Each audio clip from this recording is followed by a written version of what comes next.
For many millennia, humanity has sought the keys to unlocking its hidden potential, to mastering not only the external world, but also the inner landscape of its own consciousness. These quests gave rise to teachings, philosophical systems, and, at times, texts whose power was so great that their fate became no less dramatic than their content. One such text, which emerged at the dawn of the 20th century, still provokes debate, admiration, and profound contemplation. We speak of the Master Key System by Charles Haanel. The book, written in 1912, became an instant bestseller, spreading throughout the world due to its unique form and profound content. It promised not merely success, but a complete mastery of the principles governing reality. However, as is often the case with ideas capable of shifting paradigms, its path was not without challenges. In 1933, at the height of the Great Depression, when millions of people desperately sought a way out of the crisis, copies of the Master Key System were withdrawn from public access. This decision, made without wide announcement, shrouded the book in an aura of mystery, giving rise to legends about its incredible power and potential danger to established orders. What was contained within these pages that could so alarm those in power? And why, more than a century later, do its ideas remain relevant, continuing to inspire millions of people worldwide, from financial magnates to spiritual seekers? We shall delve into one of the most profound lessons of this monumental work, a lesson that invites you to rethink the very concept of thought and its boundless power. To grasp the scope of Charles Haanel's ideas, one must look at the man who formulated them. Charles Francis Haanel was born on May 22, 1866, in St. Louis, Missouri. His childhood and youth unfolded during America's era of rapid industrial growth, a time when enterprise and innovation were considered the highest virtues. From a young age, Haanel proved himself a man of keen intellect and extraordinary acumen. He was not an academic scholar in the traditional sense, but possessed that rare gift which allowed him to perceive deep-seated patterns where others saw only chaos, and to apply these patterns to achieve practical results. His early career was devoted to business, where he quickly ascended the corporate ladder, demonstrating outstanding organizational abilities and strategic thinking. He founded several companies, the most renowned of which was the Continental Commercial Company, engaged in trade, investments, and resource development. Under his leadership, this company transformed into a veritable business empire, encompassing various industries from mining to real estate. Haanel did not merely earn money. He built complex, efficient systems that operated on principles he deemed universal. He was a man of action, a pragmatist who believed in the power of applied knowledge and ceaselessly sought methods of optimization. However, despite impressive successes in the world of finance, Charles Haanel felt that deeper, more fundamental laws lay hidden beneath material achievement. He began to study metaphysics, philosophy, and ancient teachings, attempting to find the connecting thread between the visible world of cause and effect and the invisible world of thought and consciousness. He spent years in research, correlating Eastern wisdom with Western philosophy, studying the works of thinkers such as Ralph Waldo Emerson and Thomas Troward, as well as the scientific advancements of his time. The Master Key System was the result of these years of research and personal experience, tested in practice. Originally in 1912, the Master Key System was not published as a book in the usual sense, but as a weekly course consisting of 24 lessons sent by mail. This format was chosen not by chance, but deliberately. Haanel understood that profound knowledge requires not merely passive reading, but constant practice, contemplation, and integration. Each lesson concluded with a specific exercise that the reader was to perform during the week before receiving the next installment. Such a methodical approach allowed for gradual assimilation of the material, its integration into daily life, and observation of the changes occurring in one's own experience. This was not a course for the curious, but a strict discipline for those prepared to dedicate themselves to transformation. Among Haanel's clients were not only ordinary people seeking a better life, but also many influential industrialists and businessmen of the era, who intuitively felt that success was driven not solely by economic factors, but by something greater, mental principles governing human potential. Figures such as Andrew Carnegie and Henry Ford were already actively interested in principles of personal development and the psychology of achievement. These individuals, accustomed to a systematic approach in business, appreciated Haanel's pragmatism and clarity of exposition. They understood that the Master Key System was not merely a collection of esoteric ideas, but a practical guide to applying universal laws for achieving concrete, measurable results. It was this combination of profound philosophy and applied pragmatism that made the Master Key system so appealing and influential, laying the groundwork for an entire genre of self-help literature that would later inspire giants such as Napoleon Hill, Earl Nightingale, and, decades later, even Oprah Winfrey, becoming one of the cornerstones of modern thinking about success and self-realization. It is within the context of such a profound yet pragmatic approach that we arrive at the 11th lesson of the Master Key system, a lesson many consider one of the most potent and transformative. In it, Hanel offers you not merely knowledge, but a method, a way of thinking capable of overturning your understanding of reality and your possibilities. He begins this lesson with a quotation that at first glance might seem a simple religious dogma, but in his interpretation reveals the limitless depths of universal law. These are the words from the Gospel of Mark chapter 11 verse 24. Therefore I say unto you, what things soever ye desire, when ye pray, believe that ye receive them, and ye shall have them. Hanel insists, these words are not merely a promise for the chosen or an act of divine intervention, but a direct indication of a fundamental principle of the functioning of consciousness and the universe. He urges the reader to contemplate the boundlessness of this promise. What things soever ye desire is not simply a metaphor. It literally means everything . There are no limitations save those which you yourself establish in your own consciousness. He emphasizes that the key word here is believe. Not hope, not wish, but precisely believe that you receive them. This is not passive faith, not blind expectation of a miracle, but an active, convinced knowledge that the desired is already yours on the mental level. Here and now before it manifests on the physical plane. It is a state of mind in which you already feel yourself the possessor of the desired, experiencing it as an accomplished fact. It is this feeling of possession, this mental reality that serves as the catalyst for its manifestation in the material world. For Hanel, this biblical quotation serves as a starting point for unfolding the inductive method of thinking that underlies all true achievement.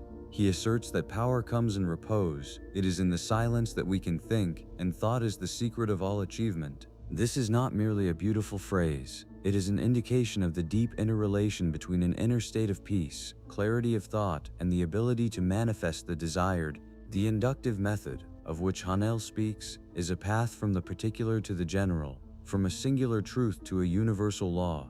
You take a specific statement, a specific idea, such as the quote from Mark, and begin to unfold it, investigate it, meditate upon it, until its meaning reveals itself to you on all levels of being. This is a process in which you do not merely seek answers externally, but allow them to emerge from within, from the depths of your own consciousness. The inductive method, in Hanel's understanding, is not merely a logical technique, but a tool for uncovering the deepest truths and shaping a new reality. In contrast to deduction, which proceeds from general, already established rules and applies them to particular cases, induction begins with the observation of a specific phenomenon, fact, or statement, and through deep, focused contemplation upon it, arrives at the discovery of universal laws. This, in his view, is how humanity has always made its greatest discoveries. Be it in science, philosophy, or the spiritual realm, it is a process that demands not merely analysis, but also synthesis, not merely logic, but also intuition. Imagine a scientist observing an apple fall. If he thought only deductively, he would simply apply the already known laws of gravity. But the inductive approach demands something different. It requires a deepened consideration of this particular fall, its details, its uniqueness, in order to, perhaps, transcend existing conceptions and discover something new. It is precisely this approach that allows one to move beyond prejudices and ready answers, to break through the mental blinkers we ourselves establish. It is a process that actively forms new neural connections in the brain, compelling it to work differently, more creatively, and holistically. Hanel emphasizes that this method allows you not merely to accept someone else's truth on faith, but to discover it for yourself to make it a part of your personal experience and understanding. When you contemplate the quotation, what things soever ye desire, when ye pray, believe that ye receive them, and ye shall have them, you do not merely repeat it, you begin to investigate what things soever mean. What specific aspects of your life does it encompass? What does it mean to believe that ye receive them? What is that feeling like? How does it differ from wishing or hoping? You penetrate the essence of these words, allowing them to unfold like a flower bud, layer by layer, discovering beneath them not merely metaphors, but concrete, actionable principles. This is not merely an intellectual exercise. It is a profound meditative practice that leads to a change in your inner state. Hanel asserts that it is in this process of calm, focused contemplation in the silence that your mind becomes receptive to higher truths. He writes, "Power comes in repose. It is in the silence that we can think, and thought is the secret of all achievement." This silence is not an absence of sounds, but an absence of inner noise, of mental agitation, which usually drowns out intuition and deep understanding. In this repose, thought becomes pure, focused, and consequently incredibly powerful. It ceases to be merely a reaction to the external world and becomes an active, creative force capable of shaping reality. For Hanel, thought is not merely a product of the brain, but a manifestation of universal mind, an energy that permeates all existence. When you learn to consciously and purposefully use this energy, you become the master of your destiny. Inductive contemplation, beginning with one seemingly simple truth, becomes the key to realizing this boundless power within you. It is a path to understanding that you are not merely an observer of reality, but its active co-creator, whose thoughts possess real, measurable power capable of influencing matter and events. Remarkably, Hanel's insights into the nature of inductive thinking found confirmation in the works of distinguished scientists and philosophers of the 20th and 21st centuries, who, perhaps without reading the Master Key System, arrived at similar conclusions while investigating the logic of scientific discovery and the nature of consciousness. Thus, for instance, the Austrian-British philosopher Karl Popper, in his seminal work The Logic of Scientific Discovery published in 1934, 22 years after Hanel's course was released, showed that induction, while not a method of proving scientific theories, plays a crucial role in their discovery. Popper argued that scientific hypotheses are not born from a simple generalization of observations. They are bold conjectures, creative acts of the mind, which are then subjected to testing. These hypotheses often arise from deep inductive contemplation of specific phenomena, of individual facts that do not fit into existing paradigms. The scientist, like a seeker of truth, takes one particular problem, one singular paradox, and immerses himself in it, allowing a new idea to form. This resonates absolutely with Hanel's idea that thought is the secret of all achievement, and that it is born in repose. Even earlier, in 1878, the American philosopher, logician, and mathematician Charles Sanders Peirce described the concept of abduction, reasoning to the best explanation. Peirce asserted that abduction is precisely the type of reasoning used to generate new hypotheses. You encounter a set of unexplained facts, an astonishing phenomenon, and through a creative leap of thought, arrive at a new idea that could explain these facts. This is not deduction, from general to particular, nor pure induction, from particular to general by generalization, but rather a process of creating a new general idea from particular observations. This is very close to what Hanel calls contemplating a singular truth to reveal a universal law. The greatest mind of the 20th century, Albert Einstein, also recognized that his revolutionary theories, such as the theory of relativity, were not the result of simple deduction or data accumulation. They often came to him through deep inductive contemplation of one seemingly simple paradox or thought experiment. Recall his famous thought experiment with an observer and a moving elevator, or with a person chasing a beam of light. These singular concrete situations became the starting point for grand theories that changed our understanding of space, time, and energy.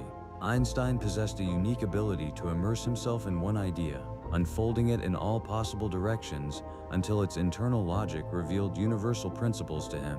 And even literary characters such as the legendary detective Sherlock Holmes, whose methods are often mistakenly called deduction, in fact use precisely abduction, or inductive thinking in the Hanelian sense. Conan Doyle describes his method as deduction, but in practice Holmes does not apply general laws to particular cases. He takes the smallest particular details, a speck of dust on a boot, a shade of mud, an unusual knot, and on the basis of these singular facts creates a hypothesis about the crime, about the identity of the criminal, about the motives. He unfolds these details, seeing in them keys to a broader picture, to a universal explanation. This is the movement from the particular to the general, from a singular truth to a universal law. Modern science continues to confirm these ideas about the formative power of thought and consciousness. For example, research in neuroplasticity, detailed by Dr. Norman Doidge in his book The Brain That Changes Itself published in 2007, shows that the brain is not a static structure, but constantly changes and reorganizes in response to our experiences, thoughts, and focus of attention.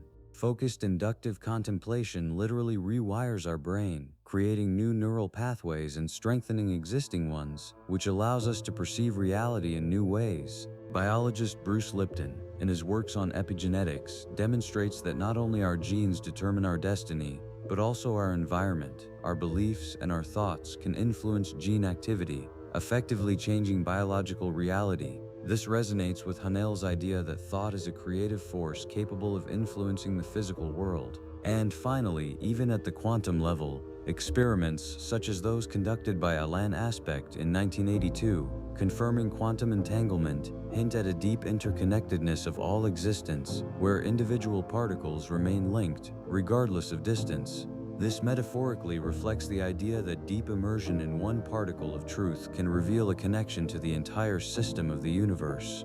These examples from the world of science and even fiction show that the inductive method, which Hanel offers as a path to personal mastery, is a fundamental principle of knowledge and creativity.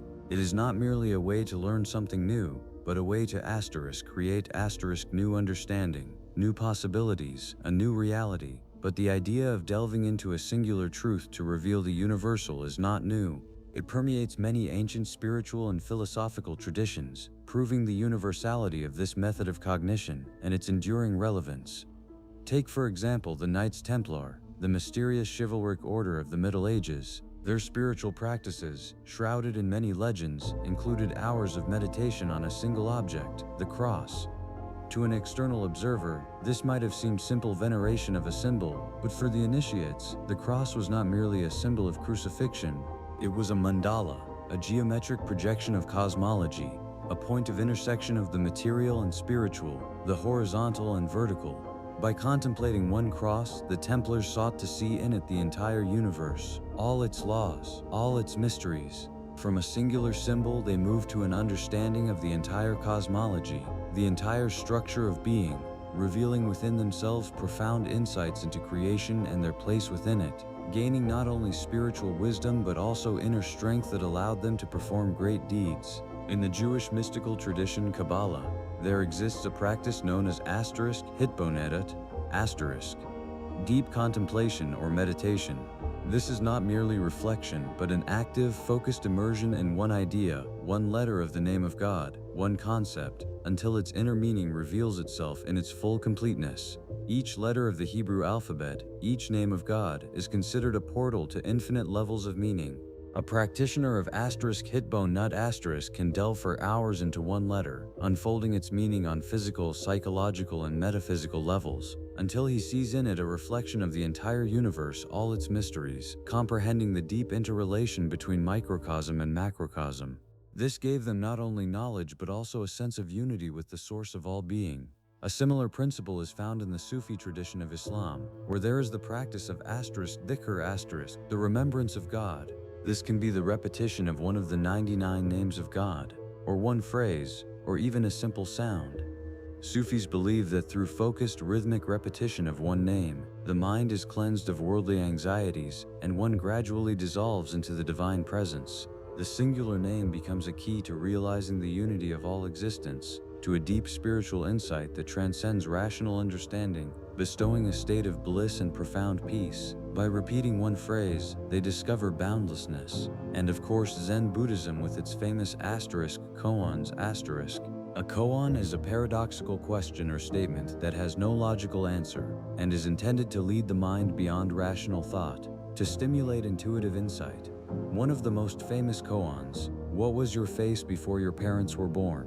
This is not a question that can be answered with words. It is an invitation to deep inductive contemplation of one seemingly absurd idea, until the mind makes a leap, transcends habitual concepts of time, identity, and existence, and reaches satori, enlightenment, a state of absolute clarity and freedom. In the ancient Indian tradition and texts such as the Yoga Vasista we also find the deepest discussions about the nature of consciousness and the illusory nature of the material world, which are achieved through focused contemplation on one principle or idea. The sage Vasista teaches Prince Rama that the entire world is merely a manifestation of the mind, and that through a deepened understanding of this single truth, liberation can be attained. This is an inductive movement from the particular observation of mental phenomena to the realization of its universal, all-pervading nature. All these ancient practices, though differing in form and cultural context, point to the same fundamental principle, the possibility of revealing universal truths by immersing oneself in one, seemingly particular idea, symbol, or question. This confirms that the inductive method which Hanel proposes is not merely a modern invention, but an eternal path to deep knowledge and self-realization, tested by millennia of human experience and leading to the attainment of genuine power and wisdom.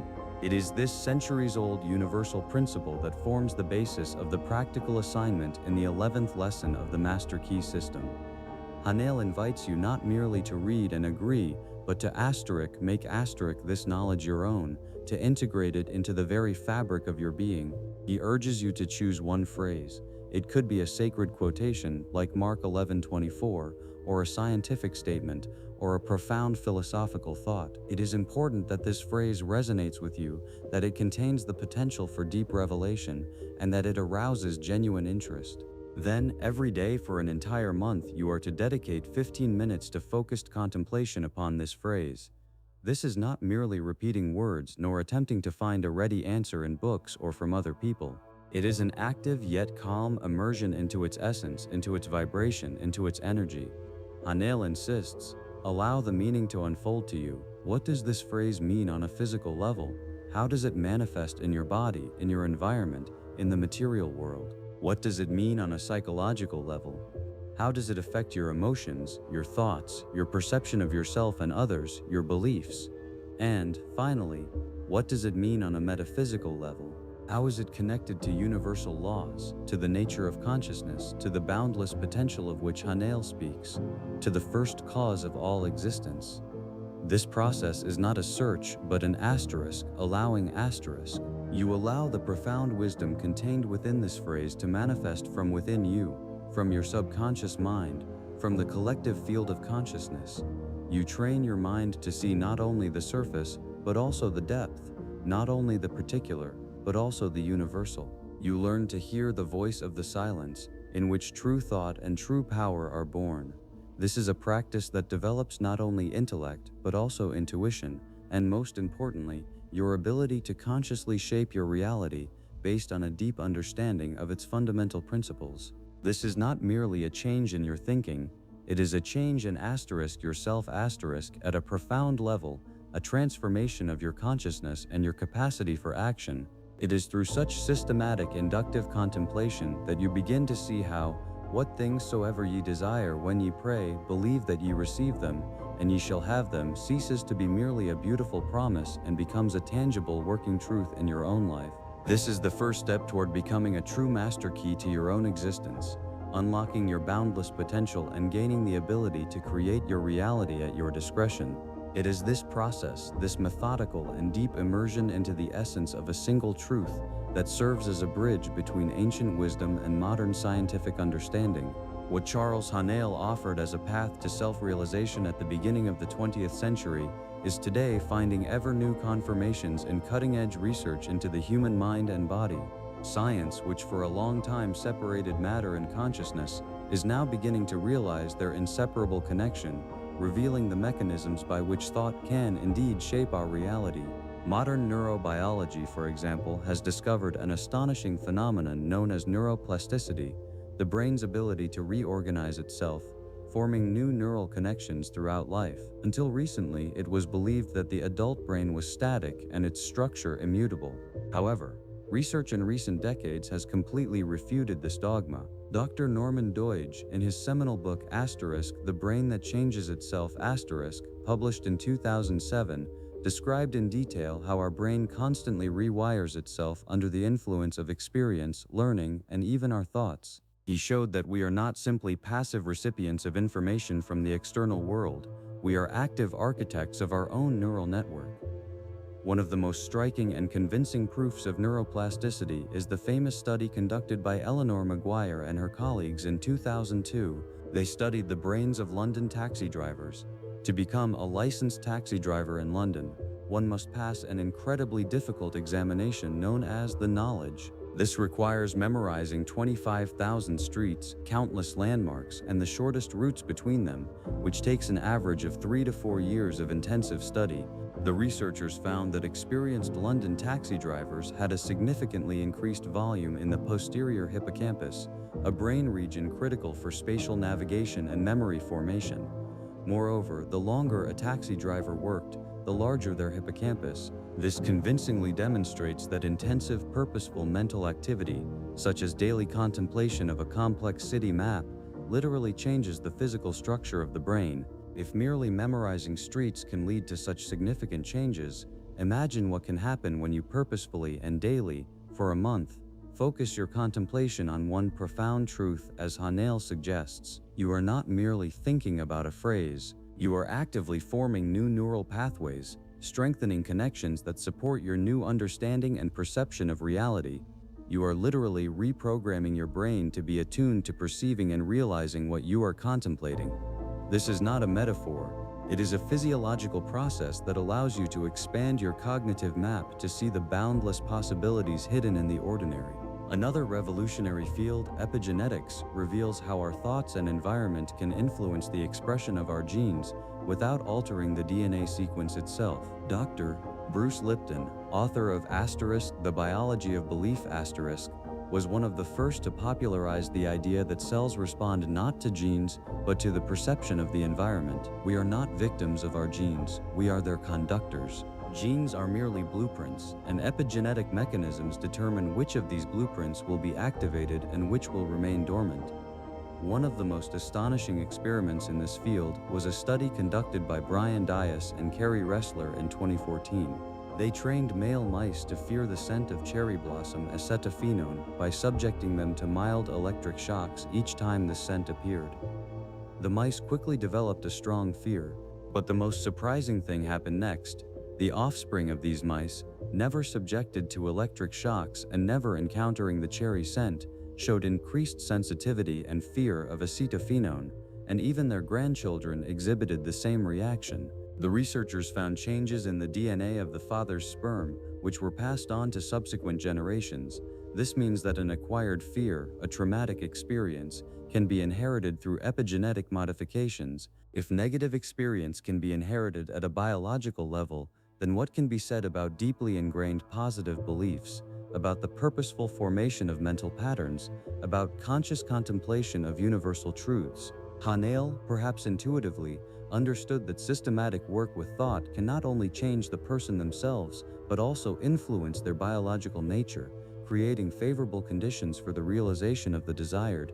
Psychoneuroimmunology, another field that unites mind and body, studies the interaction between psychological processes and the nervous and immune systems. Dr. Candace Pert, in her groundbreaking book Molecules of Emotion*, published in 1997, showed that emotions are not merely abstract feelings, they are biochemical signals that circulate throughout the body.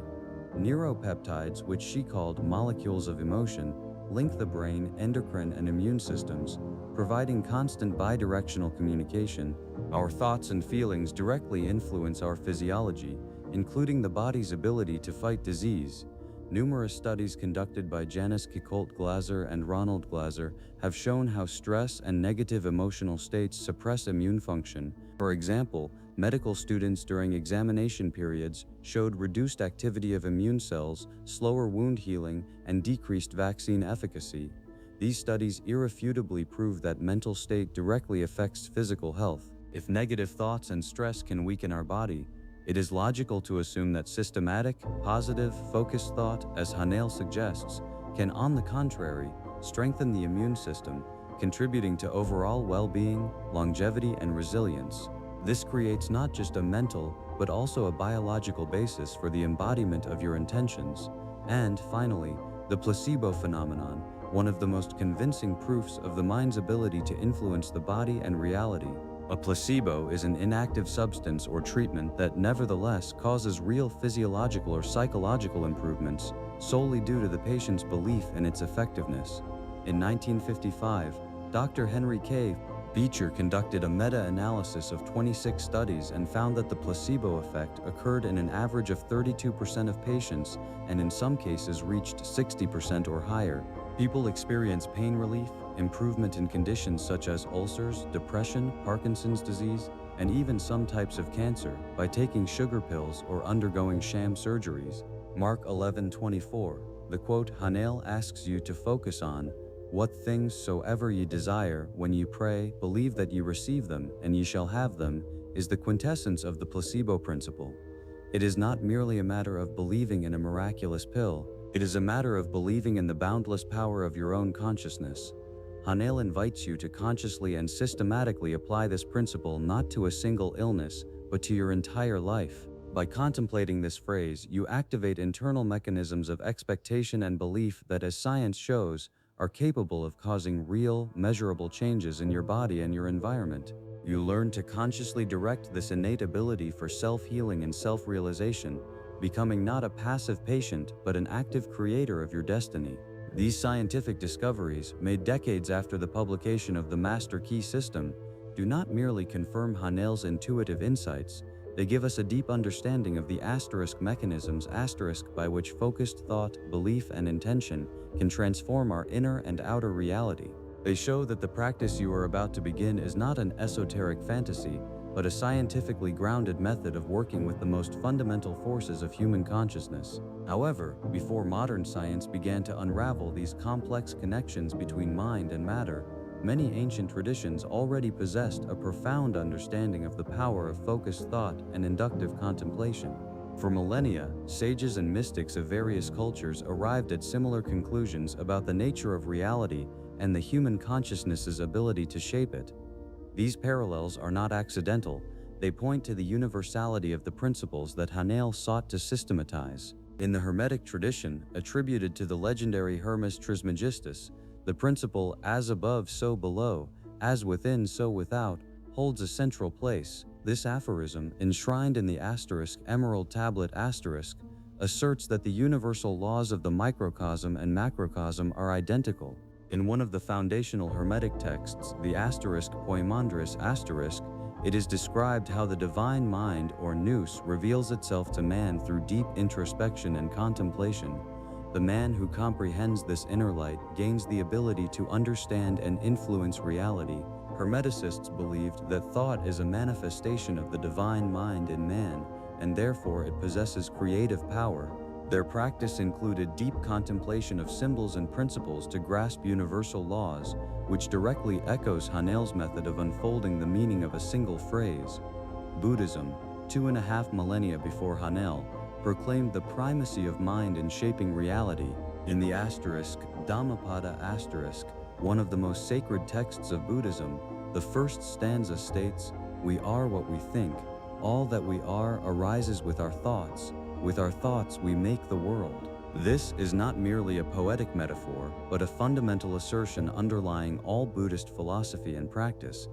The Buddha taught that our experience, our suffering, and our liberation all are creations of our mind. Meditation practices such as samatha, calm abiding, and vipassana, insight, are aimed at training the mind so that it can clearly see its own nature and cease creating illusions that lead to suffering. Hanel's focused contemplation is a form of meditation that allows the mind to realize its creative power. In the ancient Indian tradition, in the text Yoga Vasistha a dialogue between the sage Vasistha and Prince Rama, the world is described as Manas Srishti, the creation of the mind. The sage Vasistha explains that all perceived reality is a projection of consciousness, akin to a dream.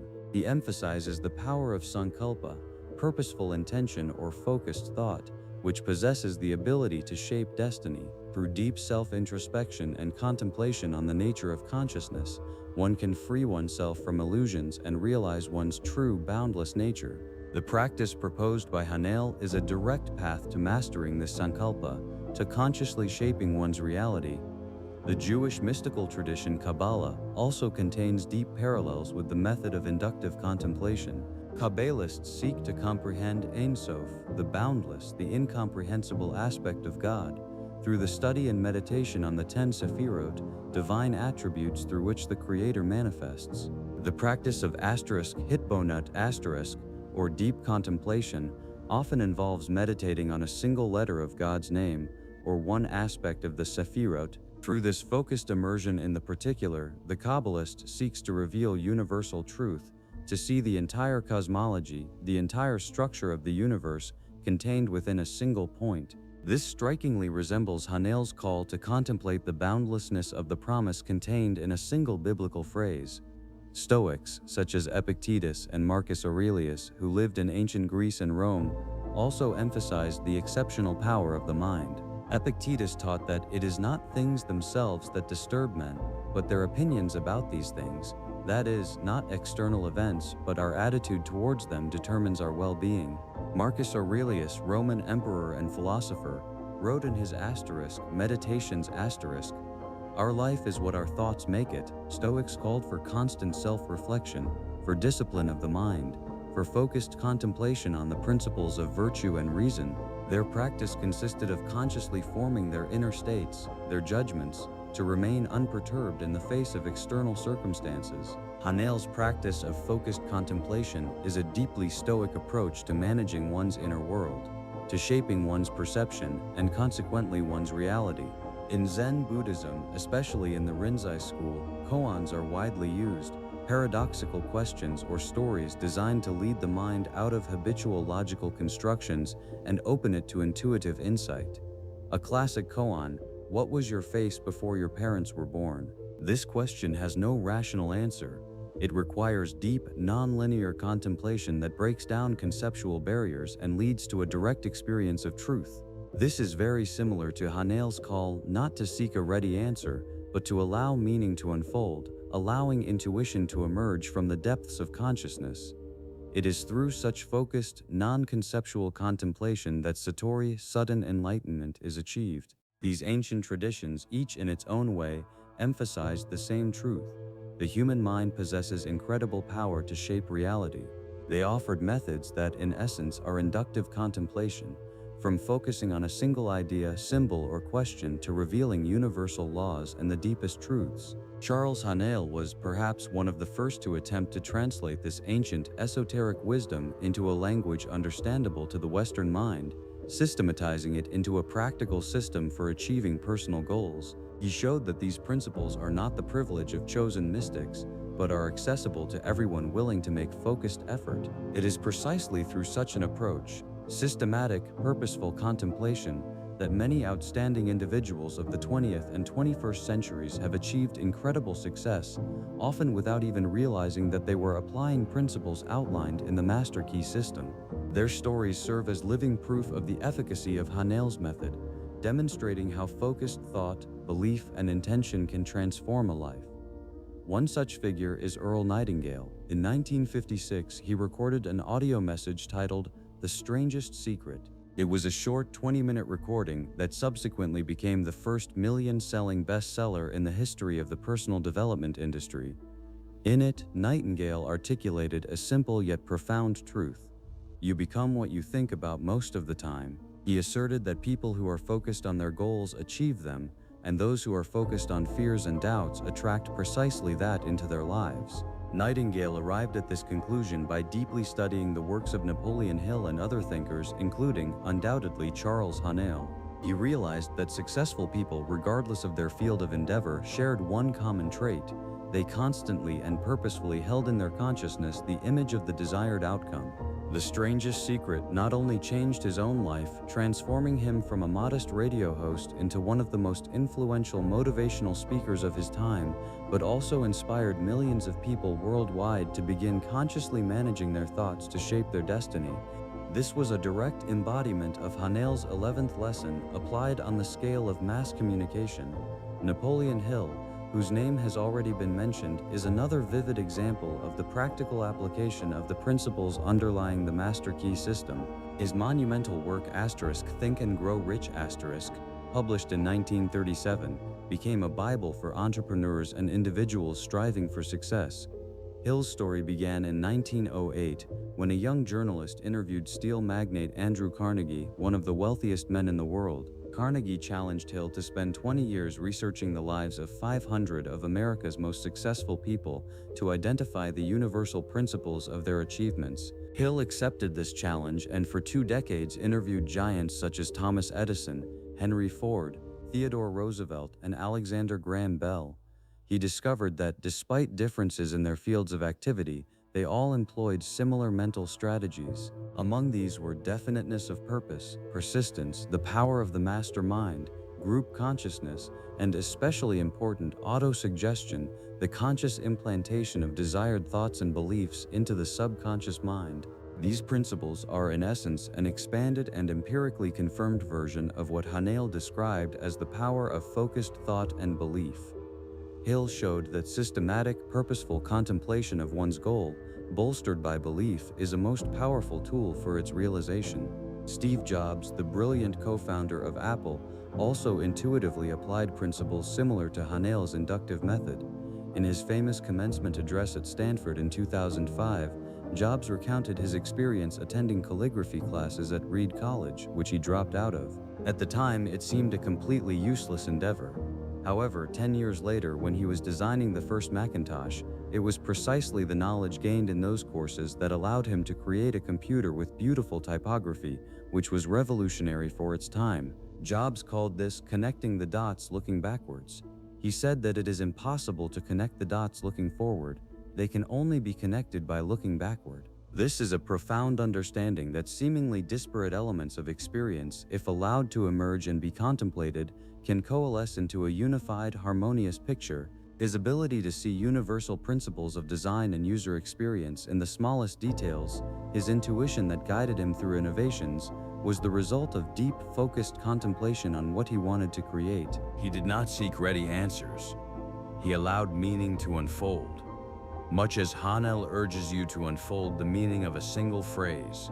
And of course, Oprah Winfrey, one of the most influential women in the world, openly acknowledges the enormous influence of Charles Hanel's The Master Key System on her life and career. She has repeatedly spoken in her interviews and on her shows about how the principles outlined in this book helped her build a media empire and become the person she is. Oprah regularly emphasizes the importance of intention, visualization, gratitude, and the power of thought. She teaches her audience that thoughts are energy that shapes our reality, and that each of us possesses the ability to consciously create our lives. Her success is not merely luck, but the result of consistent and systematic application of the principles Hanel presented to the world over a century ago. She, like many others, became a living embodiment of the idea that, "What things soever ye desire, when ye pray, believe that ye receive them, and ye shall have them." These stories are not merely anecdotes. They are powerful testaments to how inductive contemplation, focused thought, and unwavering belief, of which Hanel speaks, work in real life. They show that the method proposed in the 11th lesson is not merely an intellectual exercise, but a proven path to transformation, to the unfolding of the boundless potential inherent in every human being. It allows you to become not merely an observer of your life, but its conscious architect, capable of shaping your reality at your discretion. These stories are not merely anecdotes. They are powerful testaments to how inductive contemplation, focused thought, and unwavering belief, of which Hanel speaks, work in real life. They show that the method proposed in the 11th lesson is not merely an intellectual exercise, but a proven path to transformation, to the unfolding of the boundless potential inherent in every human being. It allows you to become not merely an observer of your life, but its conscious architect, capable of shaping your reality at your discretion. The principle underlying Charles Hanel's 11th lesson, the principle of inductive thinking, of focused contemplation, is not the sole domain of the chosen few or esoteric practices. It is deeply rooted in the very structure of human consciousness and manifests in diverse spheres of modern culture, science, and achievement. From psychology to business, From sports to cutting-edge scientific research, we see confirmation that deep immersion into a singular truth, allowing it to unfold from the particular to the general, is a powerful catalyst for breakthrough. Take, for example, psychology. Carl Gustav Jung, the great Swiss psychiatrist, spoke of individuation, the process of becoming a whole, unique individual. This path is a nonlinear journey where one inductively gathers fragments of conscious and unconscious experience, symbols, dreams, and experiences, and integrates them into a unified, meaningful picture of the self. This is a movement from particular manifestations of the psyche to universal archetypal meaning, to the discovery of one's true essence. Hanel's practice is, in essence, a methodology for accelerating this process of individuation, for consciously contemplating and integrating inner truths. Abraham Maslow, one of the fathers of humanistic psychology, described peak experiences, moments of profound joy, wonder, inspiration, and understanding, when a person feels unity with the world and the fullness of being. These experiences often arise in a state of complete absorption in an activity, deep concentration, when attention is fully focused on one object or idea. It is in such moments, when external noise subsides and consciousness delves into a single point, that the unfolding of meaning, of which Hanel speaks, occurs. This is not merely an emotional surge, but a transcendent experience that shifts perspective and bestows profound insight. Modern cognitive sciences, particularly the work of Nobel laureate Daniel Kahneman, allow us to view this through the lens of System 1 and System 2 thinking. System 1 is fast, intuitive, automatic thinking that we use in daily life. System 2 is slow, deliberate, logical thinking, requiring effort and concentration. Hanel's method intentionally shifts us from System 1 mode to System 2 mode, compelling us to slow down, delve deeper, analyze, and synthesize information, without relying on superficial judgments. It is in this deep, focused System 2 mode that true insights and breakthroughs are born. Mihaly Csikszentmihalyi, the Hungarian-American psychologist, introduced the concept of flow, a state of complete absorption in an activity, where a person is so focused that they forget time, themselves, and feel at one with what they are doing. This is a state of optimal experience, where challenges match skills, and attention is fully concentrated. Achieving a state of flow is a direct consequence of deep inductive focus, where one aspect of a task unfolds in its entirety, and you become one with the process. In the world of sports, we see these principles in action at the highest level. Michael Jordan, acclaimed as the greatest basketball player of all time, was known for his incredible ability to enter the zone, a state where he seemed to slow down time, anticipate opponents' movements, and every shot was flawless. This was not by chance. It was the result of thousands of hours of purposeful training, visualization, mental rehearsal, where he inductively dissected every aspect of the game, every shot, every pass, perfecting them. His zone is a manifestation of deep focus that allowed him to see the entire game in a single point. Kobe Bryant, another basketball legend, called his approach Mamba mentality. This was a philosophy of obsessive dedication, relentless pursuit of perfection through the deepest analysis and practice. He spent hours studying game footage, dissecting opponents' movements, perfecting every element of his technique. He did not merely train, he contemplated every movement, every decision, allowing one detail to reveal to him the entire strategy of the game. His success was the result of inductive mastery, where every minute detail mattered and led to global superiority. In the business world, these principles are also a cornerstone of success. Jeff Bezos, the founder of Amazon, is known for his customer obsession. His approach is a constant inductive contemplation of the needs of a single customer, of one aspect of the user experience, and then scaling these insights to billions of users. His day one is a philosophy of perpetual starting, perpetual learning, perpetual unfolding of meaning from the smallest details of feedback. Elon Musk, founder of SpaceX and Tesla, is renowned for his first principles thinking. Instead of reasoning by analogy, he breaks down problems to their fundamental truths, to atoms, to basic laws of physics, and then builds solutions from scratch. This is the quintessence of the inductive approach. From the most basic, singular truths to the most complex engineering and business solutions, his ability to focus on one grand goal, be it the colonization of Mars or sustainable energy, and to relentlessly pursue it, is the embodiment of the power of focused thought. Warren Buffett, one of the most successful investors in history, applies a deep inductive approach to investing, known as value investing.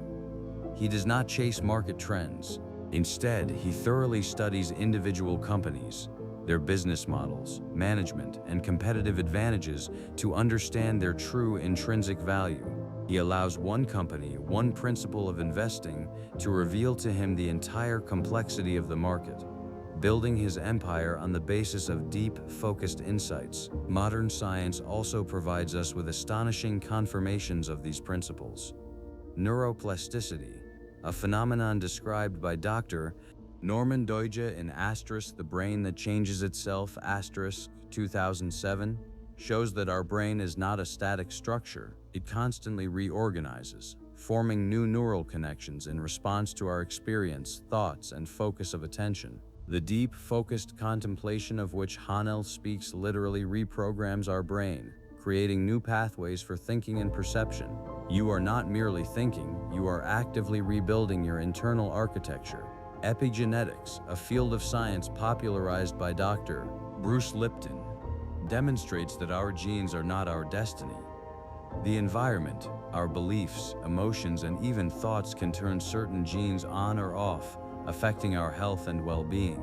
Thus, the inner state, formed by focused thought, of which Hanel speaks, directly influences our biology, confirming that thought is not merely an abstraction, but a powerful force shaping our reality at the cellular level. Even in the realm of quantum physics, albeit with greater caution, parallels can be seen. Experiments, such as those conducted by Alan Aspect in 1982, confirmed the phenomenon of quantum entanglement, where particles remain linked and influence each other regardless of distance. While this is not direct proof of the influence of thought on matter, it hints at a deep interconnectedness of the universe, where focused intention perhaps acts on more subtle, invisible levels, shaping reality. However, like any powerful force, the principle of inductive thinking and focused intention also carries certain dangers if applied incorrectly or understood superficially. The first and perhaps most common mistake is naive positivism, or as it is also called, magical thinking. This is the belief that it is enough to simply wish for something or think positively, and the desired will materialize on its own without any effort or action on your part. Hanel, like other sages, never advocated passive waiting. He emphasized that thought is the seed, but for it to grow, it requires the soil of action, the watering of effort, and the sunshine of persistence. Without this, thought remains a barren fantasy. The second danger is the denial of reality. In an attempt to maintain positive thinking, some people begin to ignore obvious problems, difficulties, or negative circumstances. They convince themselves that if they simply do not think about the bad, it will disappear. This can lead to dangerous self-deception, avoidance of necessary solutions, and exacerbation of problems. The true power of focused thinking lies not in denying reality, but in transforming it through conscious action based on deep understanding. The third danger is what can be called toxic spirituality, or spiritual bypassing. This occurs when people use spiritual or self-help concepts to avoid confronting unresolved emotional traumas, personal responsibility, or the need for inner work. Instead of processing their fears or pain, they may rationalize them as a lack of faith or wrong thoughts. This creates a cycle of self-blame and guilt when desired results are not achieved, and the person begins to blame themselves for insufficient thinking or belief, instead of seeking practical solutions or professional help. The fourth pitfall is inaction. Hanel makes it clear that thought is the cause, but the effect manifests through action. If you focusedly contemplate your goal but take no steps to achieve it, your thought will remain potential, not embodied in reality. Thought must inspire and direct action, be its catalyst. And finally, there is the risk of manipulation.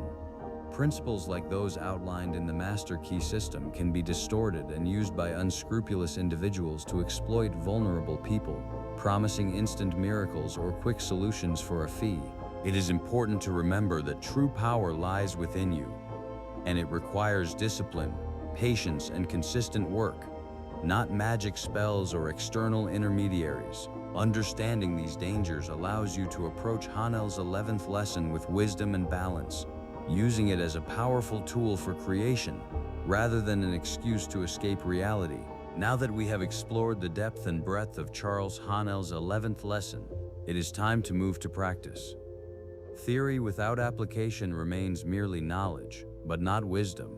Over the next 30 days, we invite you to immerse yourself in 6 specific techniques, each aimed at developing your inductive thinking, focus, and ability to shape your reality. Remember, the key to success is consistency and sincere intention. Asterisk. Practice 1. Silence and meditation. Asterisk. What to do. Daily. Find a quiet, secluded place where you will not be disturbed. Sit in a comfortable position, with your back straight but without tension. Close your eyes or focus your gaze on a single point. Concentrate on your breath, on the sensation of air entering and leaving your body. When your mind begins to wander, and it most certainly will, gently, without judgment, bring your attention back to your breath. The goal is not to stop thoughts, but to observe them without engagement, allowing them to pass by like clouds in the sky.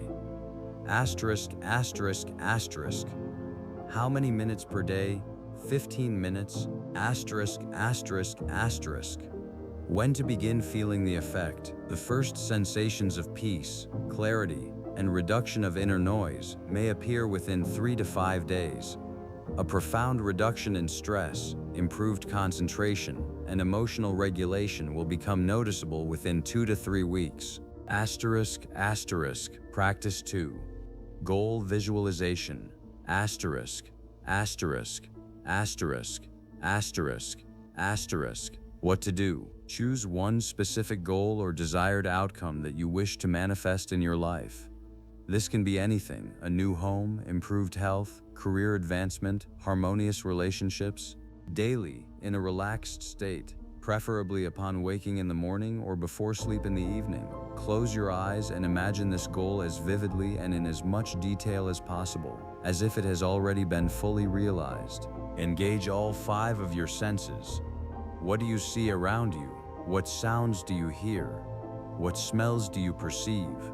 What do you feel to the touch? Perhaps even what taste does this experience have? Most importantly, feel the emotions associated with achieving this goal: joy, satisfaction, gratitude, confidence. How many minutes per day? 10 to 15 minutes. When to begin feeling the effect? Small shifts in your mood, motivation, and the emergence of new ideas may be noticed within a week. A significant increase in confidence, the appearance of synchronicities and opportunities, as well as a feeling that the goal is drawing closer, will manifest within 2 to 4 weeks. Practice 3. Affirmations. What to do? Choose one positive, affirmative phrase that accurately reflects your desired state, belief, or principle you wish to strengthen. For example, I attract abundance and success. My mind is clear and I easily find solutions. I am healthy, energetic, and full of vitality. Repeat this phrase aloud or to yourself with sincere feeling and conviction. You may use a mirror, looking into your own eyes, to amplify the effect. Feel each word penetrate your subconscious mind. How many minutes per day? 5 to 10 minutes, several times a day. Morning, during the day, before sleep. When to begin feeling the effect? A change in inner dialogue, reduced self-criticism, and improved mood may be noticeable within 7 to 10 days. The strengthening of new, positive beliefs and more confident behavior will manifest within 3 weeks. Practice 4. Journaling and contemplation. Asterisk, asterisk, asterisk, asterisk, asterisk, asterisk. What to do? Each day, dedicate time to free writing. Choose one phrase from Hanel's 11th lesson. For example, what things soever ye desire, when ye pray, believe that ye receive them, and ye shall have them. Or, power comes in repose. It is in the silence that we can think, and thought is the secret of all achievement. Or any other sacred, scientific, philosophical quotation that inspires you. Begin to write about it. What does it mean to you? How does it manifest in your life? What questions does it raise? What new ideas come to your mind as you contemplate it? Do not strive for a perfect text or ready answers. Simply allow your thoughts to flow onto the paper, unfolding meaning from the particular to the general. Asterisk, asterisk, asterisk. How many minutes per day? 15 to 20 minutes. Asterisk, asterisk, asterisk. When to begin feeling the effect? Increased self-awareness, clarity of thought, and the ability to formulate your ideas will become evident within 5 to 7 days. The identification of hidden patterns in your thinking, the reception of deep insights and new perspectives will manifest within 2 to 3 weeks. Asterisk, asterisk. Practice 5, gratitude. Asterisk, asterisk, asterisk, asterisk, asterisk. What to do? Daily, preferably in the morning or before sleep, dedicate time to conscious gratitude practice. Write down or speak aloud 5 to 10 things for which you are sincerely grateful. These can be simple, everyday things: a cup of fragrant coffee, sunlight, a roof over your head, or more significant ones: health, loving relationships, the opportunity to learn and grow. The main thing is not just to list them, but to genuinely feel gratitude for each of these things. Allow this feeling to fill you. Asterisk, asterisk, asterisk. How many minutes per day? 5 to 10 minutes. Asterisk, asterisk, asterisk. When to begin feeling the effect? An immediate improvement in mood and reduction of negative emotions. An increase in overall happiness, optimism, and the ability to see the good in life will become noticeable within a week. A change in your overall perspective and focus on the positive aspects of reality will manifest within 2 to 3 weeks. Asterisk, asterisk. Practice 6. Mental rehearsal. Asterisk, asterisk, asterisk, asterisk, asterisk. What to do? Choose a specific situation or event that lies ahead. For example, an important presentation, a difficult conversation, a job interview, a sports competition. Close your eyes and mentally play through this situation from beginning to end, imagining the best possible outcome. Visualize yourself confident, calm, competent, and successful. Imagine how you easily overcome any obstacles, how everything goes according to plan, and you achieve the desired result. Engage all senses, what you see, hear, feel when successfully completing the task. Asterisk, asterisk, asterisk. How many minutes per day? 10 to 15 minutes before an important event or daily for general preparation and skill development. Asterisk, asterisk, asterisk. When to begin feeling the effect? Reduced anxiety, increased confidence, and improved concentration before a specific event will be felt immediately. Improved actual performance, more effective reactions, and the ability to cope with stress will manifest after several applications. These 6 practices, performed consistently for 30 days, will become your personal journey into inductive thinking. They will allow you not merely to understand the principles of Hanel's 11th lesson, but to integrate them into the very fabric of your being, unlocking the boundless potential that has always been within you. Thus, Charles Hanel's 11th lesson is a call to deep, focused contemplation. It is an invitation to cast aside external noise and immerse oneself in the silence where a single truth, a single phrase, a single thought can unfold into an entire universe of meaning. It is a path from the particular to the general, from a singular spark to a flame of awareness, from a simple question to the deepest understanding of universal laws. It is in the silence that we can think, and thought is the secret of all achievement. You hold in your hands the key capable of unlocking the doors to your true potential. This key is your capacity for focused thought, for belief in the boundlessness of the promise given to you. It demands discipline, patience, and a willingness to delve within yourself. But the reward for this is the ability to consciously shape your reality. In the next lesson, we shall delve into the fundamental laws governing this process, exploring precisely how our thoughts and beliefs interact with the universal mind to manifest the desired in the physical world. We shall uncover the mechanisms that allow you not merely to dream but to create, becoming a true master of your destiny. Imagine an invisible gardener who carefully selects a seed, plants it in fertile soil, waters it daily, and protects it from adversity. He does not see the roots, nor the first sprouts beneath the earth, but he believes in the potential inherent in that seed, and in time, from that one small seed grows a mighty tree, reaching for the sky, bearing fruit and shade. Your thought is the seed, your focused contemplation is the gardener's care, and your reality is the tree you cultivate.